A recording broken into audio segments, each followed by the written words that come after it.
Ingat, tata peletakan pemanas pun itu ada caranya. Yang satu. Dan yang kedua, bukan seberapa banyak kita menggunakan pemanas di peternakan khususnya ayam broiler, tetapi seberapa kita mencukupi kebutuhan yang dibutuhkan ayam.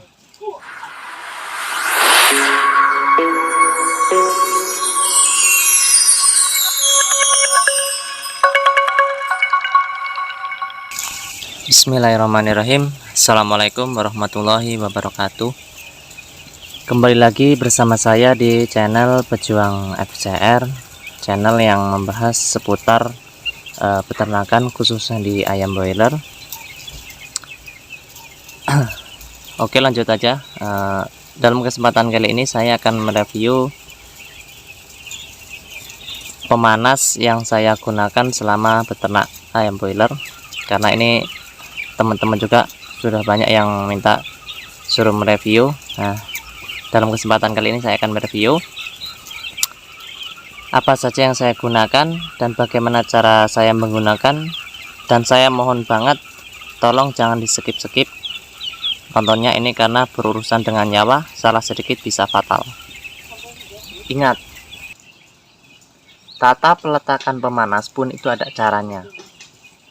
Yang satu. Dan yang kedua, bukan seberapa banyak kita menggunakan pemanas di peternakan khususnya ayam broiler, tetapi seberapa kita mencukupi kebutuhan yang dibutuhkan ayam, bukan kebutuhan standar ayam. Ingat, dalam setiap individu ayam ataupun DOC, walaupun dengan bibit yang sama, dengan hatchery yang sama, dengan strain yang sama, itu setiap individu atau setiap ayam itu beda-beda. Jadi jangan untuk jadi patokan, tapi bagaimana kita mensiasati dan mencukupi kebutuhan yang dibutuhkan ayam. Itu pun ya nggak mudah, lur. Prosesnya lama. Yang harus kita pahami di dunia peternakan khususnya ayam broiler, yang paling utama ialah SDM setiap individunya, bukan seberapa lama kita beternak, tapi SDM individu itu terpenting yang pertama. Terus yang kedua baru pengalaman. Jadi di dunia peternakan ayam broiler itu fungsi pemanas itu wajib hukumnya, minimal sampai 15 hari itu minimal. Kalau emang benar-benar masa broodingmu atau masa pemeliharaanmu berhasil, jangan takut rugi. Kalau emang masa broodingmu itu berhasil, insya Allah. Yang penting kita manajemen kita perketat, kita perbaiki. Urusan sapronak itu nomor 2. Walaupun sapronak bagus, tapi kalau manajemen kita jelek, tetap hancur. Tapi kalau manajemen kita bagus, walaupun sapronak itu standar ataupun biasa-biasa saja, insya Allah kita tetap berhasil. Adapun saya selama beternak ini, cara menggunakan pemanas itu cukup 1 per lantai. Ini populasi 7.000, cukup menggunakan 1 pemanas. Tata peletakan pemanas itu minimal dari sekat yang paling depan itu 4 meter. Ini pemanas saya, cukup 1 pemanas.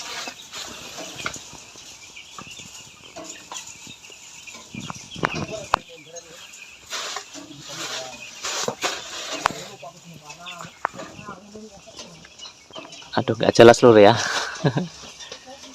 Nah, ini hanya drum yang saya potong, dalamnya itu saya kasih plat.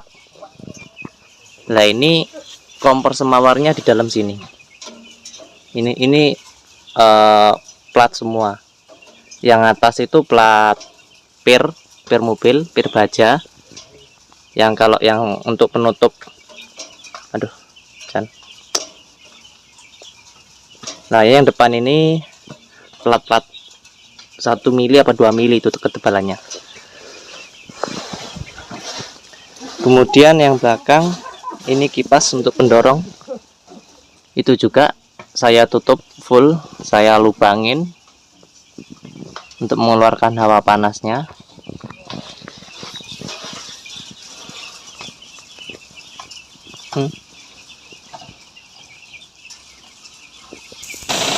Ini posisi di jam 1 malam, pemanas hidup.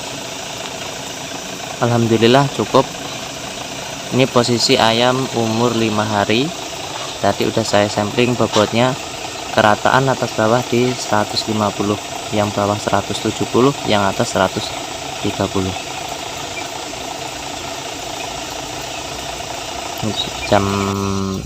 Nah, ini posisi hidupnya. Itu angin tidak menyembur api itu di dalam plat, jadi apinya aman. Ini posisi hidup. Jadi api memanaskan plat, hawa platnya itu yang panas didorong oleh kipas. Jadi apinya itu di dalam plat. Ini platnya itu. Jadi apinya anteng aja di dalam, enggak mabat-mabit kena dorongan kipas. Saran saya untuk mengukur suhu, pakailah yang seperti ini. Ini air raksa. Ini yang menurut saya lebih efektif dibandingkan dengan termostat ataupun Temtron ataupun Punos yang di panel-panel. Yang jadi saya patokan ini. Ini peletakan saya di minimal 10 meter dari pemanas. Jadi yang untuk jadi patokan yang ini selisih sama termostat. Ini kalau di suhu panel di 32 atau 33, di sini masih 31, selisih 2 derajat. Ini yang saya lakukan, tata peletakan minimal 4 meter dari sekat. Dan yang kedua, tata peletakan blocking dari sekat yang paling depan minimal 8 meter. Maksimal maksimal 8 meter, minimal di 6 meter. Kalau saya selalu di 8 meter. Ini blocking saya. Kalau yang depan, blocking yang paling belakang itu dari sekat yang paling belakang itu 4 meter.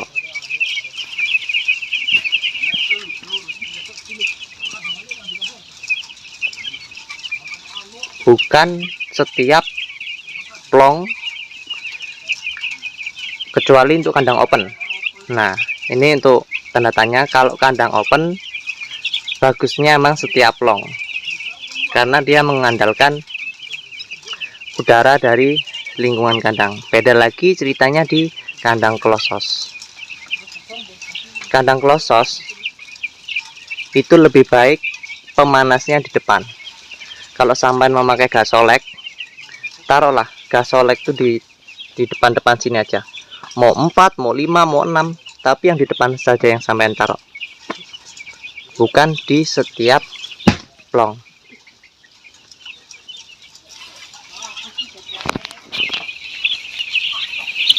Walaupun populasi sampai 10.000, taruh di belakang. Kenapa kok saya letakkan pemanasnya seperti ini? Karena kita kan teruntuk di kandang klosos, panaskanlah di area yang paling depan. Nanti ketika blower itu hidup, udara yang di depan ini yang panas disedot ke belakang. Makanya patokan saya kalau masih di bawah 1 hari lagi, di bawah umur 7 hari, pengaturan intermittent itu on-nya itu saya hitung berdasarkan seberapa luas broodingan. Ingat, yang dihitung bukan dari blocking ke blocking, tapi dari sekat yang paling depan, dari sekat yang paling belakang. Itu ketika nanti on, kipasnya itu hidup akan berdasarkan, tapi ada hitung dulu dengan kecepatan angin. Setiap kipas itu beda-beda. Jadi sebelum sampean atur, sampean harus tahu dulu kecepatan kipasnya masing-masing. Harus sampean ukur dulu per detik per sekonnya berapa. Nanti kalau sudah ketemu, baru sampean bisa aplikasikan ke kandang. Jadi sekali lagi ini maaf sebelumnya, ini berdasarkan pengalaman saya. Saya tidak berburu kemanapun, ini murni pengalaman saya. Jika tidak setuju ya saya mohon maaf. Sebelum video ini saya lanjut atau saya akhiri, jika saya ada salah saya mohon maaf, dan kepada Allah saya mohon ampun. Saya akhiri, billahi taufiq wal hidayah. Wassalamualaikum warahmatullahi wabarakatuh.